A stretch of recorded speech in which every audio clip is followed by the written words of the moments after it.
Olá, boa noite. Entra ano, sai ano e a história se repete. Os professores cobram melhores salários e condições de trabalho. Enquanto isso, 13 milhões de brasileiros com mais de 14 anos ainda não sabem ler e escrever, como mostra a pesquisa nacional por amostra de domicílios. Um projeto de lei que institui o Plano Nacional de Educação tramita há quase 3 anos no Congresso com a promessa de melhorar esse quadro. Também como promessa para resolver a péssima qualidade de ensino que há tantas gerações é oferecida à população brasileira, o Congresso aprovou a lei que garante 75% dos royalties do petróleo para a educação. Mas será que os recursos são suficientes? Vão chegar até a sala de aula? O Debate Brasil recebe o senador Ciro Miranda, do PSDB de Goiás, presidente da Comissão de Educação do Senado. Boa noite, senador. Obrigado pela presença. Boa noite, professor Roberto Leão. Um prazer estar aqui com os senhores. Boa noite, senhores telespectadores.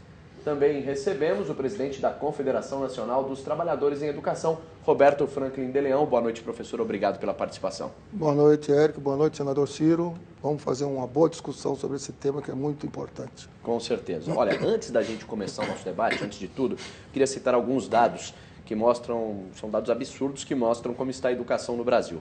Quase 35% dos alunos do ensino médio não estão na série correspondente à idade. Esse é um ponto. Pouco mais de 80% dos estudantes chegam ao final do ensino médio sem aprender matemática. Segundo ponto, o aluno brasileiro fica em média 7 anos e 2 meses na escola. Estamos abaixo da média latino-americana, que é de 7 anos e 8 meses. Perdemos até para a Colômbia. Então, senhores, o Plano Nacional de Educação exige que em 10 anos sejam destinados pelo menos 10% do produto interno bruto em educação. Como garantir que esse dinheiro seja investido no ensino público, senador? O que vem acontecendo por falta desse investimento durante esse tempo todo que nós estamos passando e desleixando com a educação, não dando uma carreira para os professores, não dando uma série da dignidade ao salário. Tudo foi esquecido. Aí nós tivemos esse alicerce corroendo. Ele foi correndo de uma maneira tão grande que nós chegamos ao ponto de começarmos a perder nas faculdades, porque quando você não tem alicerce, lá em cima a coisa vai acabar mal. E começou a desabar. Uma USP, que era a referência mundial, que ocupava a 100ª, entre as 100 maiores universidades, perdeu esse status. Hoje já está entre as 300. Nós tivemos agora no IDEB que 30% dos cursos foram reprovados. Nós temos no exame da Ordem dos Advogados só 18% dos alunos formados em Direito que são aprovados. E no exame de proficiência, em São Paulo, o CREBESP, o Conselho Regional de Medicina, faz esse exame, ele não é punitivo, tem 48,5% dos alunos reprovados. Então, é a história toda que está indo por água abaixo. E nós precisamos de aporte. Agora, não é um aporte pensando no pré-sal só. O pré-sal, para mim, é uma grande interrogação. O mundo todo está procurando alternativa energética. E se o petróleo amanhã não tiver esse mesmo valor? Isso a gente vai até falar um pouquinho mais embaixo. Mas, professor Leão, o senhor acredita que esse dinheiro consiga chegar? Como fazer, garantir esses recursos para o ensino público? Esse é um grande problema da educação pública brasileira, que é a questão da gestão e dos desvios que o dinheiro sofre até chegar na escola. Eu não considero que o problema é só de gestão, mas tenho certeza que a gestão é importante para que a gente consiga dar a finalidade correta para o dinheiro que é destinado à educação pública. A gente convive constantemente com uma série de desvios. Nós temos aí, se a gente for visitar os municípios, os estados brasileiros, mais os municípios, nós vamos ver secretarias de esporte, de turismo, de cultura, delegacia de trânsito, cartório eleitoral, tudo funcionando com professor, com gente da educação.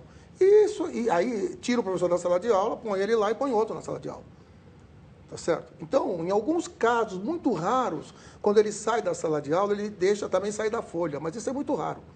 Então, isso é um dos ralos por onde vai o dinheiro da educação pública, e que termina resultando na falta o senhor de está melhores querendo me condições. dizer que até o dinheiro tem, mas é mal gerido. Também não tem. Não estou dizendo que o dinheiro tem. O dinheiro não tem e é mal gerido. O que tem é mal gerido. É mal gerido. Precisa ter mais dinheiro.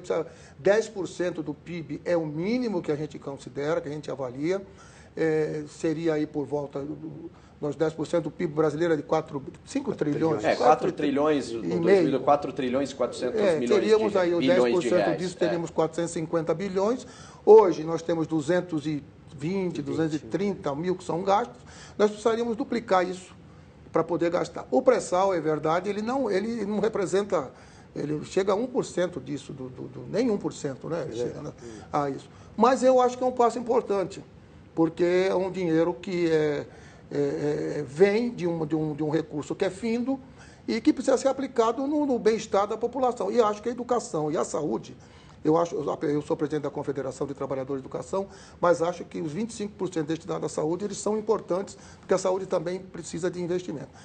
Acho que é preciso ter muito controle social, é preciso que os conselhos tenham poder para controlar o dinheiro que chega na escola, é preciso que nós tenhamos a população vigiando, tomando conta para que esse dinheiro chegue efetivamente e cobrando, né, de maneira forte, incisiva, ordeira, como é costume na educação, o resultado do investimento nesse dinheiro. Nós não podemos conviver com escolas que funcionam debaixo de árvore, em containers, que não tem vidro na janela, que não tem banheiro, enfim, com toda a situação que eu não preciso descrever, que todo mundo sabe qual é. Então, além do dinheiro, que outro tipo de investimento é necessário para mudar a realidade da educação no país?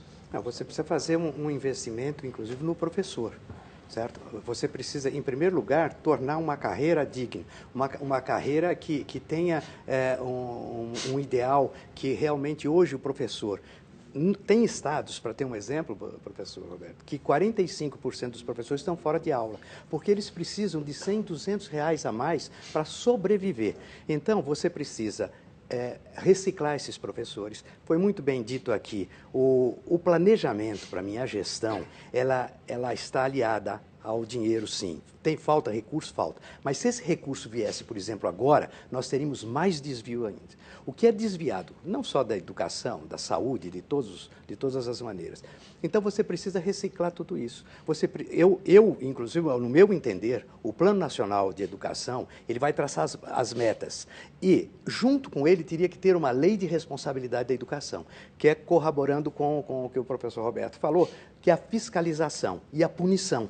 Por que quando foi implantada a lei de responsabilidade fiscal, nós tivemos já um medo dos governantes de fazer as coisas de uma maneira que não passasse aquilo, porque senão ele ia ser uma ficha suja, ele não ia poder se candidatar. A mesma coisa nós temos que fazer com o ensino. Então, você precisa reformular tudo isso. Olha, eu tenho um dado que foi nos dado agora, recente, numa audiência pública que nós tivemos na nossa comissão, que a média de professores do curso primário, hoje, do primeiro nível, no Norte é de R$ 701. Hoje é mais fácil você ser uma diarista do que ser uma professora. Ela tem mais recursos. Aqueles que fazem por amor à profissão. Porque, na verdade, o senhor queria fazer... Eu queria colocar... O senador colocou uma questão importante, que é o cumprimento da lei do piso. Isso. Que a lei do piso que foi instituída em julho de 2008, não é cumprida. Isso, que o piso, só para a gente explicar aqui, o piso de professor de educação básica com jornada de 40 horas é de R$ 1.567. R$ 1.567. Né? E segundo o sindicato Não é cumprido. Só 12 estados, mais o Distrito Federal que pagam. E claro que esses dados sempre sofrem uma alteração, porque um começa a pagar, outro deixa, então fica essa... Mas é por aí, 12 estados mais ou menos e alguns municípios. E não é só a questão do salário, que, aliás, é essencial e fundamental. Mas a lei do piso fala de jornada e fala de plano de carreira. E isso que o senador coloca de que existe professores ganhando R$ 721, não dá liga quando se fala em construir uma educação de qualidade. Essa lei do piso precisa ser cumprida. Essa lei do piso, os professores hoje estão fazendo greve para cumprir lei. Quer dizer, nós não estamos mais indo às ruas para exigir que alguma coisa nova... A grande maioria das greves é para que seja cumprida a lei do piso. E os estados insistem em fazer chicana jurídica no Supremo Tribunal, tá certo? Começaram questionando constitucionalidade, aí começam a questionar artigo por artigo, já perderam tudo. Tá certo? A última questão que está pendente lá, perderam a liminar que eles pediram, dizia respeito ao critério de reajuste que está estabelecido na lei do piso. Perderam, não conseguiram eliminar. Mas eu acho que é uma vergonha eu acho que os estados, os municípios deviam sim lutar, e os que não têm condições, primeiro precisam mostrar que não tem. Por que é que não tem condições de honrar a lei do piso? E depois, eu já disse isso publicamente, nós estamos dispostos a juntos cobrar mais investimento, mais dinheiro na educação, evidentemente com correção, evidentemente que sendo fiscalizado, com a aplicação correta, debatida, discutida. Agora, não dá simplesmente para dizer que não vai pagar, tá certo? Ou porque não tem dinheiro. Se não tem dinheiro, é muito... Então, nessa questão, o reajuste para o ano que vem já está até comprometido, né? Porque o reajuste seria de 19%, estados e municípios já disseram que não tem como pagar, não tem arrecadação para pagar, propuseram 8%. Agora, se a União pode complementar essa... Eles propuseram 8%. Eles propuseram... Quase 8%, né? 7... Daria, mais ou menos, nas contas de hoje... 7,7%. A inflação... Não, a inflação seria... 6, a inflação por volta está de 6, né? Com mais o crescimento... Porque aí a proposta dos governadores... muda o recálculo. Nós temos uma proposta também que isso tem que voltar um pouco atrás. Foi aprovado no Congresso Nacional a lei do piso e depois foi uma nova lei foi aprovada que estabelecia o reajuste pelo INPC. Tá certo? E isso nós fomos totalmente contra, porque vai contra o princípio da lei do piso, que é de valorização. E só o INPC não valoriza nada. Esse projeto foi suspenso, está suspenso no Congresso Nacional, lá na Câmara.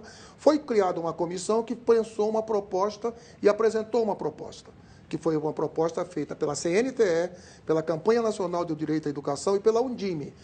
Qual era essa proposta? É INPC mais 50% do crescimento do piso, do Fundeb. Do Fundeb, isso. Do Fundeb, do então, crescimento bruto. Não, o deles não. A proposta deles é 50% do crescimento descontado da inflação. Ah, desconta a inflação. Aí então, daria 7%, 8%, não é isso? Depende de quanto der a inflação, depende de uma ordem de vamos 6%. dizer 7%. Então, agora, se o Fundeb... O que foi esse ano, hein? Foi 7, qualquer coisa. Exato. Esse ano. Agora, mas tem um problema aqui que é sério. Tem uma declaração do governador do Rio Grande do Sul que ele diz que o Estado quebra se ele for pagar o piso. Então, é incompetência. Eu acho que educação é uma questão de opção. Se você opta pela educação, você tem que deixar algumas coisas de lado. A gente reconhece que as necessidades no país são muito em todas as áreas, mas a educação e saúde são prioritárias. Sem isso, você não conserta o resto. Então, separa alguma coisa. Me lembraram que até a década de 70 até 75, se investiu só 1,7% do PIB. Então, isso foi represando. Agora, o problema maior, professor, está nos municípios. Por quê? Eles ficaram com a carga maior da responsabilidade. Nós recebemos na nossa comissão, recentemente, a secretária de Educação de São Bernardo do Campo. É o quarto, ela falou... Isso. Sou o quarto município mais rico do estado de São Paulo, que é o município mais rico. Eles estão investindo 37%, não é suficiente e não aguentam mais. Agora, imagine você pegar o norte, nordeste, centro-oeste. Bom, eles não aguentam mais 0,5%. Mas o que acontece? A União, que tem a maior parte da arrecadação, ela tem a menor participação hoje. E nós vamos fazer um estudo por que está diminuindo. Porque quando a gente fala o Brasil está crescendo, onde é que ele cresce? Nos municípios, é lógico. Temos 5 mil e poucos municípios. O crescimento é feito nesses municípios. Então, aí crescem as necessidades sociais, de infraestrutura, de educação, e a verba foi diminuindo o que eles recebiam, ou pelo menos estagnada. Aí nós fizemos um estudo. Existem 2 tipos básicos de arrecadação. É o imposto e a contribuição. O imposto você repassa a parte para os municípios e o Estado, e a contribuição não. Há 20 anos atrás, a contribuição representava 12%, hoje ela representa 45%. Então, eles estão recebendo menos aporte e estão tendo uma obrigatoriedade muito maior. Isso não vai dar certo mesmo. A greve é um instrumento de pressão da categoria e, inevitavelmente, acaba prejudicando essas pessoas que o senhor falou, né? Na verdade, os alunos. Né? Acaba prejudicando os alunos. Mas se nem a pressão resolve um problema que você repete todos os anos, o que mais pode se fazer? Alternativa? Na hora eles acham alguma saída, encontram. Porque o que acontece é o seguinte, a hora que você retira uma pessoa que ganha 1.567 e põe uma que ganha 1.000, você mudou a qualidade. Então, você começa a não ter a qualidade do ensino. Eu recebi uma pesquisa muito interessante, recentemente, nessa audiência pública. 53% dos filhos dos professores estudam em escola privada. olha por quê? Porque eles têm esse sentimento. Ele fala, eu estou vendo que a minha categoria não tem condição. Como é que uma pessoa que ganha R$1.000 e poucos, R$1.200, vai poder se dedicar, vai poder se reciclar? Além de tudo, ele no fim de semana tem que corrigir Investir, prova, né, na própria tem que carreira. visitar. Então não adianta. Isso daí tem que ser de uma maneira. Eu acho que os estados estão errando. Os estados estão dizendo que não podem. Para os professores, não é para os professores que ele tem que dizer, ele tem que dizer para a União. Dizer assim, olha, nós temos que sentar aqui, eu não vou fazer isso. E a greve é um movimento legítimo. Não tem outra maneira de você fazer. Eu não sou grevista, eu sei que prejudica, mas é uma greve que tem que chamar atenção. Em alguns pontos eu sou contra o tipo de greve, mas na educação e na saúde, essa tem que chamar atenção, porque se não vamos resolver esse problema, você vai ver o que vai acontecer o ano que vem. E depois, o pior não é só isso, a greve, o pior é que a qualidade vai desestimulando. Daqui um pouquinho nós não temos mais docentes, nós não temos mais magistério público. Parece que 2%, tem uma pesquisa, 2% apenas dos alunos, de quem está na escola, decidem ser professores, querem. À medida que vão se aposentando, você não tem renovação. Professor, tem uma pesquisa, os cursos de licenciatura nas faculdades estão fechando. Ou cresce em alguns lugares, quando cresce, o mínimo em relação às outras carreiras. Então, se você não tem uma carreira que atraia, uma carreira que ofereça perspectiva de futuro, que dê tranquilidade para a pessoa trabalhar, como é que você vai querer que o jovem que está saindo do ensino médio, cheio de expectativa, de perspectiva, ele vá ser professor? Porque ele vê, é uma jornada. Por exemplo, nós temos em alguns estados, no caso de São Paulo, nós temos o duvidoso direito de darmos 64 horas aula por semana. Hoje, nos dias de hoje. Se você tira aí 20% de hora de atividade, você vai dizer que é o que tem em São Paulo, que nem a jornada do piso é cumprida, você tem 52 horas, 53 horas aulas em sala de aula. Você imagina a 53ª aula, sexta-feira, às 10h15 da noite. Estão dois coitados, porque é o professor que vai lecionar e o aluno que vai receber a aula. Então não tem qualidade nisso aí, tá certo? Não tem. E também não adianta só dizer o seguinte, eu tenho que só formar bem os professores. É um processo. Você tem que formar bem os professores, reciclar. Você tem que ter a formação continuada, você tem que ter bom salário, você tem que ter condições de trabalho, você tem que ter uma carreira com expectativa, boas expectativas, porque senão não resolve. E eu acho que nós chegamos num ponto que não dá para você trabalhar um único ponto, sozinho, dizer eu vou fazer isso e depois faço o resto. Não adianta mais. Porque uma coisa está ligada com a outra. Por exemplo, nós estamos aí com a necessidade de ter o ensino de tempo integral. Como que você vai pensar em ensino de tempo integral se você não tem nem o da parte da manhã? Nós temos na América do Sul o país que menos tem tempo da escola. Então, você veja que uma coisa está ligada para a outra. Se você não resolver esse problema de base, não vamos resolver mais nenhum daí para frente. Então, o que vai acontecer? A nossa qualidade vai continuar caindo, nós vamos ter uma educação péssima, isso vai influir na saúde, nos problemas sociais, e o país vai ter que estar sempre com essa necessidade de ficar inventando coisas que não resolvem. O caso de cota para os alunos. Né? Por que deram cotas?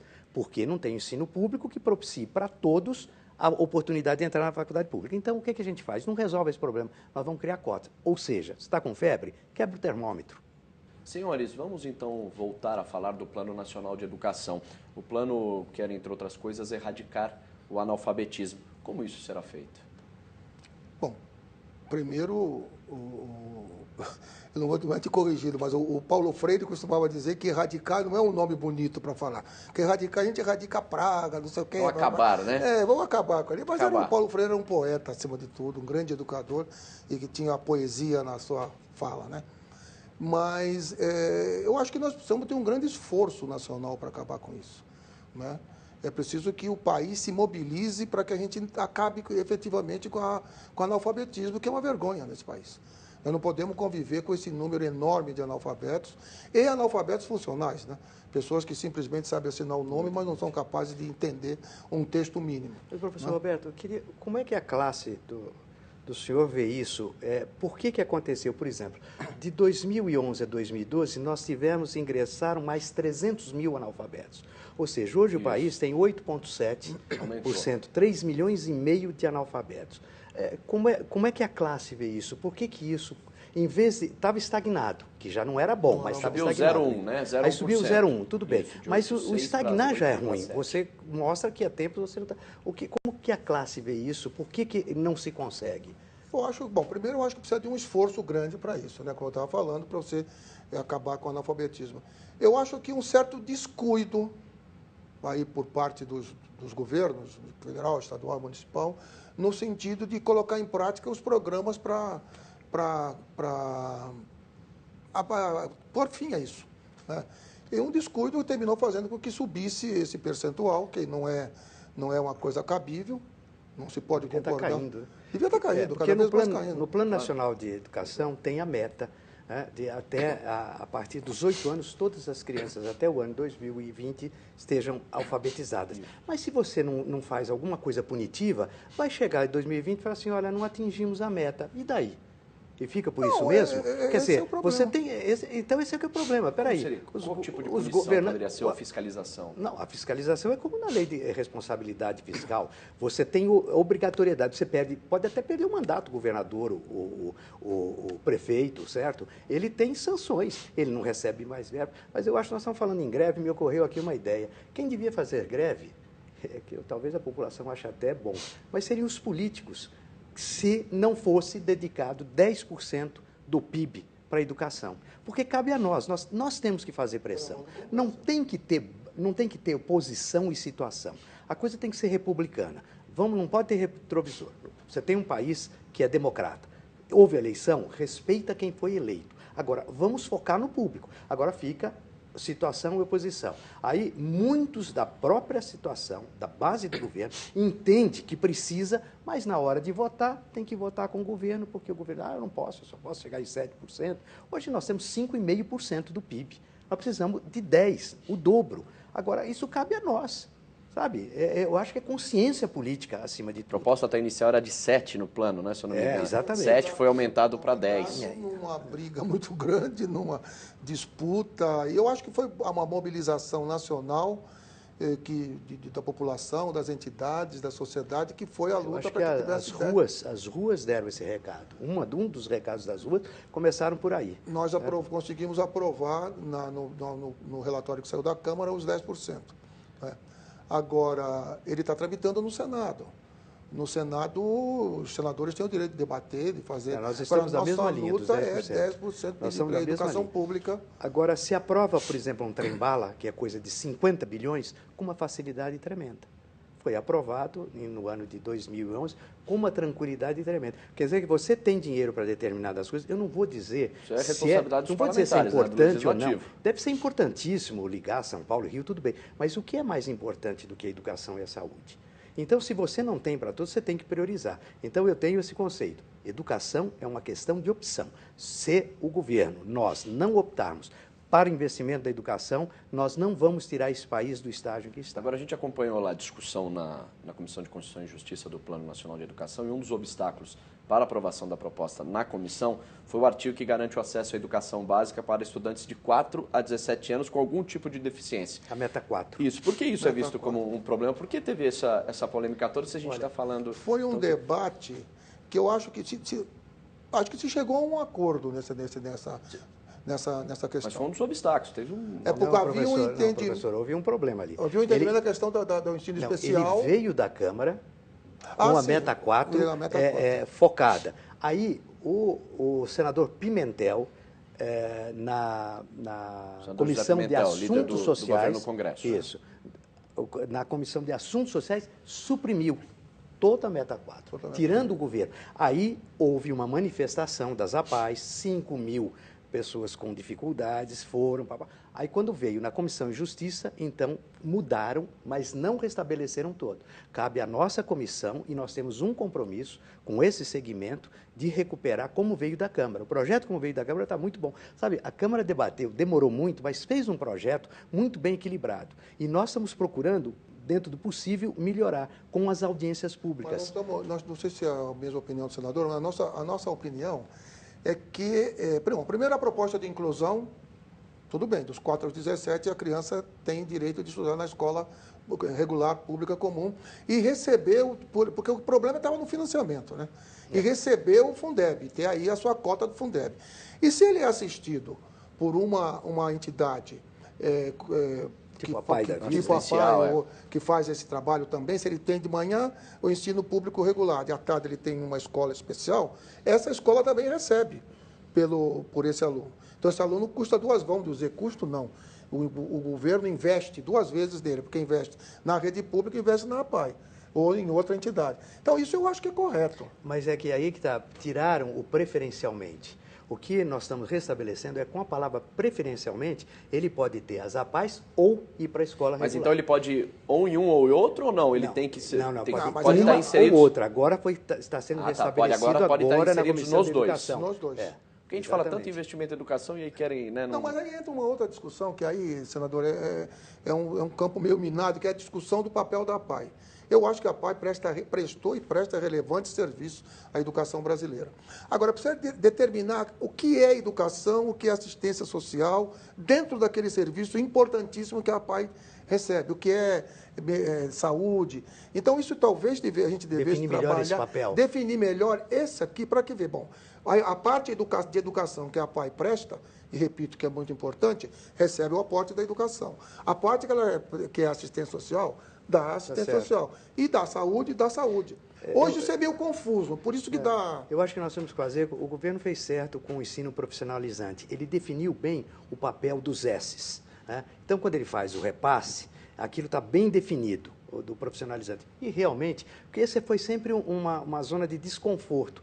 Eu recebi em 2011 uma série de pais, logo na primeira legislatura, uma série de pais apavorados, porque na Constituição nossa diz assim, que garante-se às pessoas com deficiência mental até a idade de 18 anos, o ensino. Só que a idade cronológica é uma coisa e a idade mental é outra. Então, você tem pessoas com 25, 26 anos, com idade mental de 5 anos, que estão totalmente desamparadas. Então, sempre foi, esse foi uma coisa que eu acho que governos e mais governos não se dedicaram como deviam, e para esclarecer, eu também concordo. A PAI, para mim, eu sou apaixonado pelo programa da PAI, porque ela faz aquilo com uma dedicação tremenda, são feitas dos pais mesmos que estão envolvidos com aquilo, mas precisa uma definição melhor. O aporte também, quando se fizer, tem que se dizer o que quer daquilo ali.